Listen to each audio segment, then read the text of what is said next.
Eh bien, bonjour à toutes et à tous. On se retrouve pour une nouvelle vidéo orientée sur les coiffes.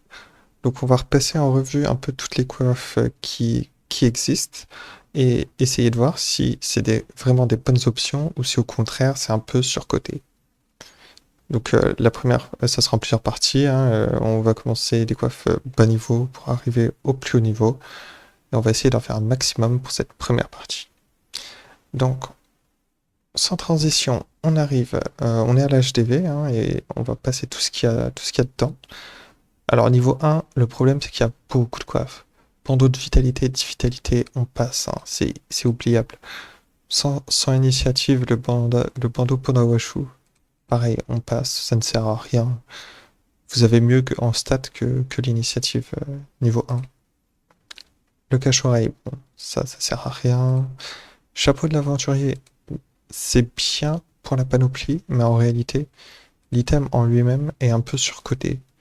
Alors niveau 1, c'est sûr qu'il n'y a pas mieux, mais en réalité, vous allez passer vos premiers niveaux et vous allez très vite arriver à des coiffes plus intéressantes. C'est pareil pour tout ce qui va être... Alors, chapeau du marié, on passe. Tout ce qui est chapeau piou, c'est pareil, hein. C'est emblématique, d'accord. C'est comme le chapeau aventurier, c'est emblématique. Mais les panneaux piou sont encore moins intéressantes que les panoplies aventuriers. Donc tout ça, on passe. La coiffe niveau 1, qui est un peu intéressante quand même, c'est le flood. Parce que vous gagnez un dommage, donc purement et simplement. Alors quand vous avez beaucoup de petits sorts que vous allez pouvoir lancer plusieurs fois par tour, à bas niveau, ça va être très fort. Par exemple, sur un lancer de pièce inutroph, vous pourrez le faire 3 fois par tour. Au final, un dommage x 3, vous gagnez 3 dommages. Donc c'est le genre de statistique qui est plus intéressante. En termes de dommages, là par exemple sur l'aventurier, bah, 2 en force, c'est 2% de dégâts en plus, donc c'est rien par rapport, enfin, surtout à bas niveau et sur des sorts avec des petits coefficients de dégâts.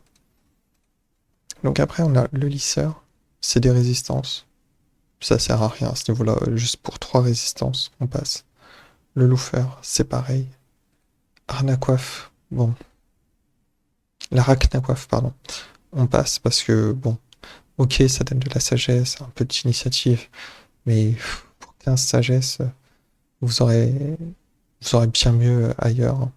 Le moins de PO est fait trop mal.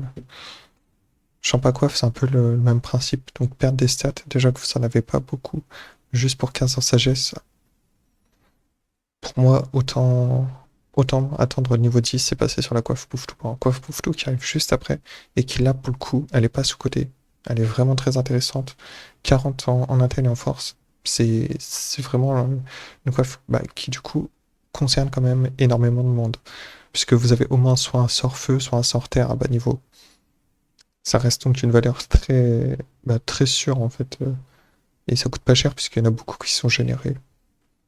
Alors j'ai passé la coiffe champêtre pour une raison simple, c'est que, bon, une créature invocable, c'est très niche. Si vous jouez Sadita par exemple, étant donné que vos invocations sont défensives, vous n'allez pas chercher à mettre beaucoup d'invocations. Donc une bloqueuse, ça va suffire par exemple. Alors avoir plus d'une invocation à ce niveau-là, ça ne sert à rien. En revanche, ça va être utile, par exemple, pour un Osamoda. Un Osamoda qui va vouloir mettre un Pftou, un Tofu.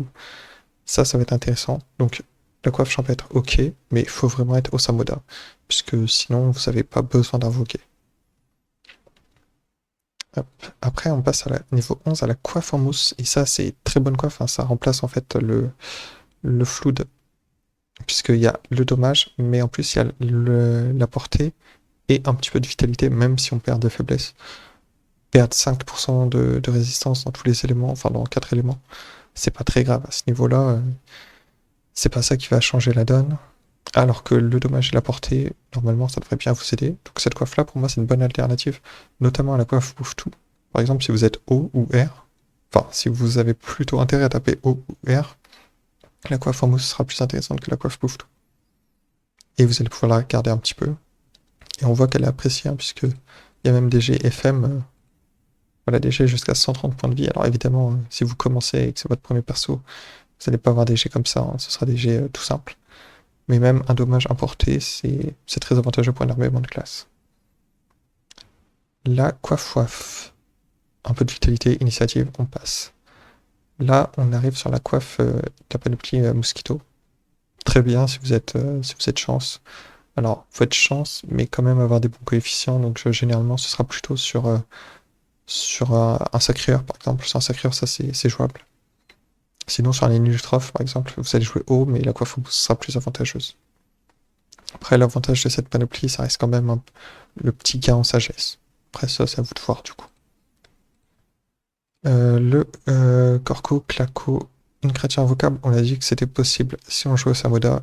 Et le problème, c'est la condition, il faut être Satida. Donc ça, c'est clairement une arnaque, hein, passer à côté. Bob du paysan, 10 sagesse. Ok, pourquoi pas, mais vous avez mieux, hein, autant mettre une chambre à coiffe avec 15 ans, ça.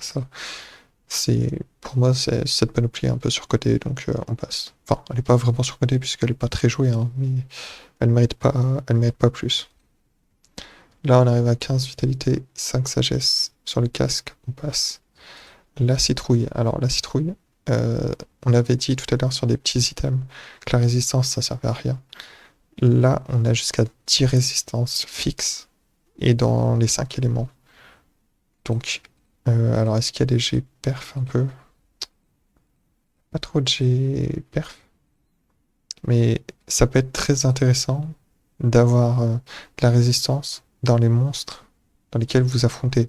Par exemple, si vous affrontez des bouffetous, avoir des résistances neutres-éthers, ça va être très intéressant, ça va être très fort puisque bah, esquiver 10 dommages à chaque coup, si vous avez deux trois bouffetous autour de vous, ça va très vite faire la différence. Et au final, c'est plus rentable que de chercher beaucoup de points de vie. Enfin voilà.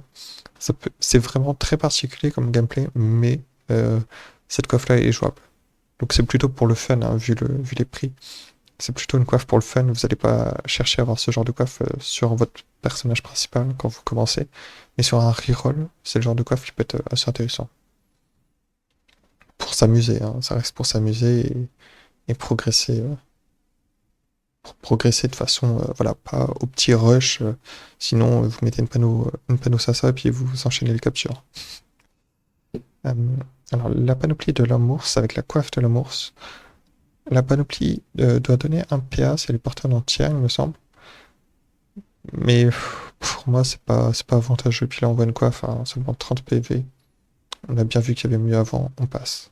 Si vous voulez de la résistance, prenez une citrouille.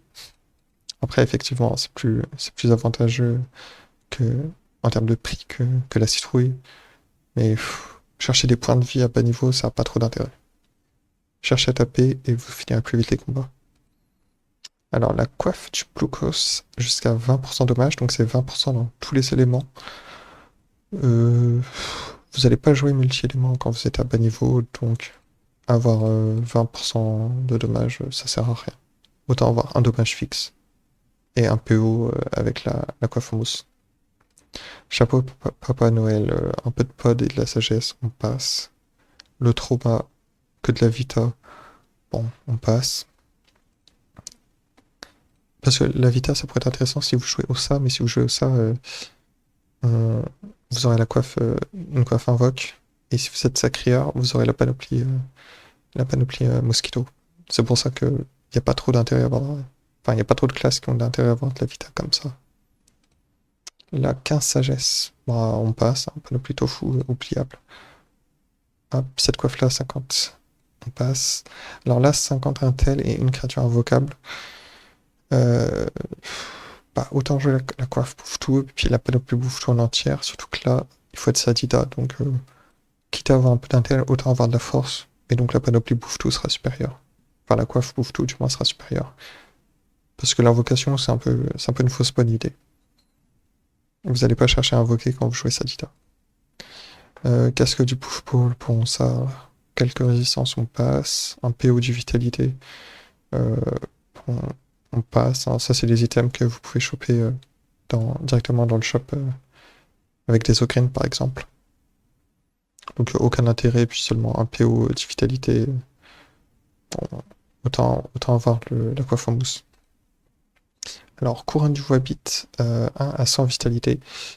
C'est jouable si vous jouez une full panoplie Wabbit et que vous êtes tanky. Donc, ça va potentiellement être le sacrière qui va remplacer sa panoplie Mosquito et qui va chercher à être un peu plus tanky. Ou pourquoi pas un Osamoda avec... ouais, vous jouez la coiffe, le bâton et la cape. Vous pouvez avoir un total de 400 PV. Donc c'est pas mal pour un Osamoda qui n'a pas besoin d'autre chose. Et vous allez chercher de l'invoque sur autre chose comme comme les l'anneau de la panoplie paysan. Hop, le Hood, 50 en chance, 2 coups critiques. Bon, les coups critiques, on s'en fiche. Mais la chance, bon, si, comme il n'y a pas d'autre option, chance, ça reste la meilleure coiffe, il n'y a pas de condition, donc vous pouvez y aller. Et puisque vraiment, quand on commence à atteindre les 40 ou 50 stats, on est vraiment sur des coiffes qui sont pas mal, surtout à ce niveau-là. Ensuite, le critère. Enfin, le crité, plutôt. Un petit coup critique, à ce niveau-là, ça ne sert à rien. Vous n'allez pas chercher à avoir des coups critiques aussi bas niveau. C'est un peu le genre de coiffe. Faudrait jouer un SRAM coup critique 1 sur 2 à l'attaque mortelle ou ce genre de choses. C'est très spécifique et ça sert à rien à bas niveau le coup critique comme ça. Le Toadi, niveau 30, 60 agilité. On l'a déjà dit, ça, cette coiffe, elle est incontournable. Hein, je le dis dans plusieurs vidéos. Mais c'est vrai, c'est la panoplie qui donne le plus d'agilité à ce niveau-là et qu'on peut garder pendant un petit moment. Donc ne vous privez pas d'aller sur la Toadi. Pour ma coiffe, initiative, coup critique, honnêtement, on passe. Ça, c'est une panneau de shop, on passe. Et là, 1 et 2 PO. Bon, 1 PO, autant acheter la coiffe en mousse. 2 PO, à vous de voir, mais honnêtement, c'est surcoté pour moi à ce niveau-là. 25 ans sagesse, on passe. Ça, c'est si vous voulez jouer sagesse, mais attendez la coiffe Prespic.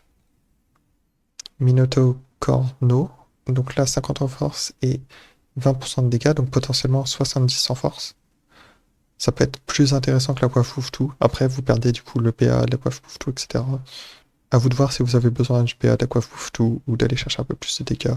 Sachant que retirer la coiffe, si vous mettez toute la panoplie Fouftou, vous aurez en plus un bonus de stats et de dommages potentiellement qui sera amoindri sur la panoplie Fouftou. Donc le Minotaur Corno, ok, c'est impressionnant en termes de stats, mais pour moi, c'est surcoté.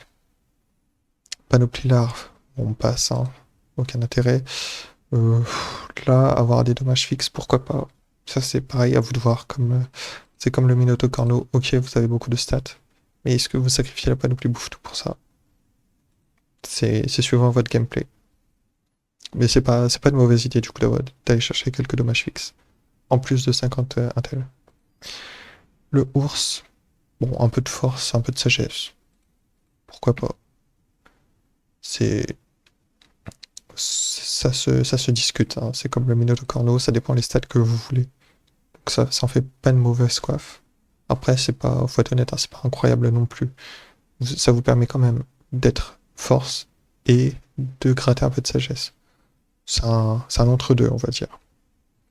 Et en parlant de sagesse, on va finir cette vidéo sur la coiffe du Prespic. Elle est emblématique et effectivement, elle est très jouable, hein, au-delà des persos Sasa.